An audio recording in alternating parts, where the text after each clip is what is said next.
Juan Francisco, ¿qué tal? Muy buenas tardes. Te comento que el señor Alberto Barranco Chavarría, embajador de México ante la Santa Sede, nos concedió una entrevista en la cual habla de la posición, sea de la embajada que del Vaticano, respecto del homicidio de dos jesuitas en Chihuahua. Escuchemos sus palabras. Bueno, evidentemente es un dolor compartido.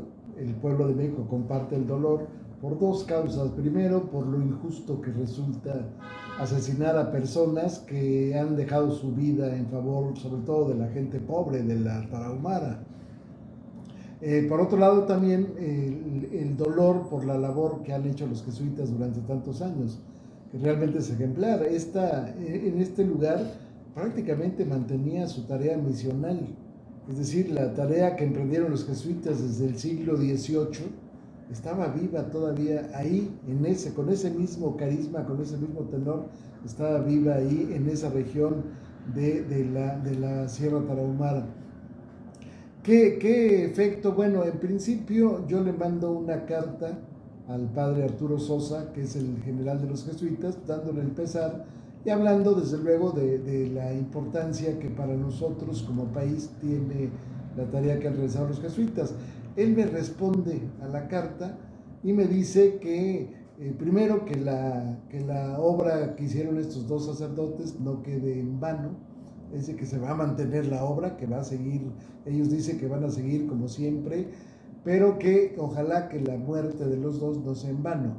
Es decir, que sea un llamado a la justicia, que sea un llamado a que se destierren este tipo de conductas en México, con lo cual estamos totalmente de acuerdo. El Vaticano hasta este momento no ha tenido ninguna reacción, salvo lo que dijo el Papa. Yo no he recibido ningún llamado, ninguna situación que me permita conocer lo que piensa el Vaticano. Lo cierto es que en este caso hay una situación de polarización en donde lo negro es gris, o más bien lo blanco es gris y lo gris es negro. Entonces, en este abanico se ha dicho que la política del gobierno, que lo dice en forma coloquial el presidente de la República, es abrazos, no balazos. Eso no implica, desde luego ya desde el plano efectivo, no implica que haya impunidad, no implica que no se combata a los delincuentes.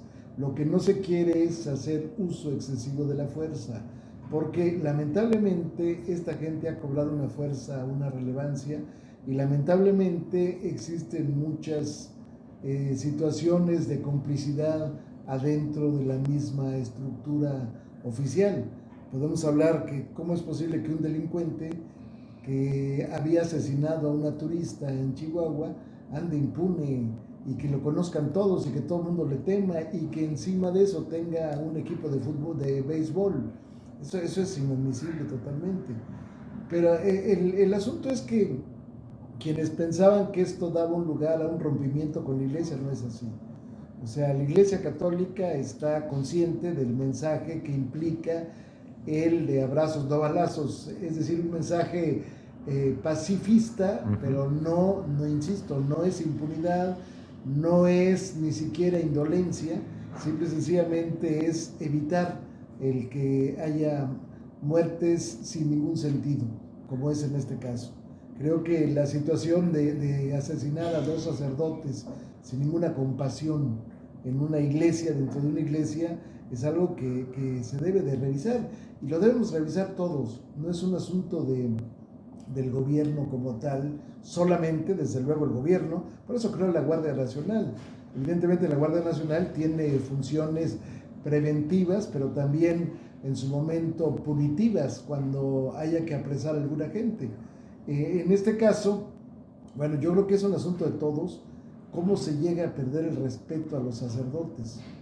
Uno, eso era algo que estaba en la idiosincrasia, yo diga, de toda América Latina, el respeto a los sacerdotes. Segundo, cómo se llega a perder la inmunidad de los templos. Aún los inquisidores, con toda la fuerza, tenían respeto cuando alguien se refugiaba en un templo. Entonces, ese tipo de cuestiones nos deben llevar a reflexionar. Y creo que la iglesia en ese contexto está reflexionando también sobre el asunto. Y creo que hay una empatía con lo que maneja el Papa de la idea de sinodalidad. Es decir, que el pueblo, digamos, la dirigencia, los pastores católicos se involucren con la gente, que no estén en su palacio esperando que la gente llegue, sino que salgan a encontrar a la gente. Y creo que ese tipo de cuestiones nos dará en algún momento el respaldo moral. Juan Francisco, desde Roma y el Vaticano, este es mi reporte para Todo Pasa de 1 a 3. Muy buenas tardes.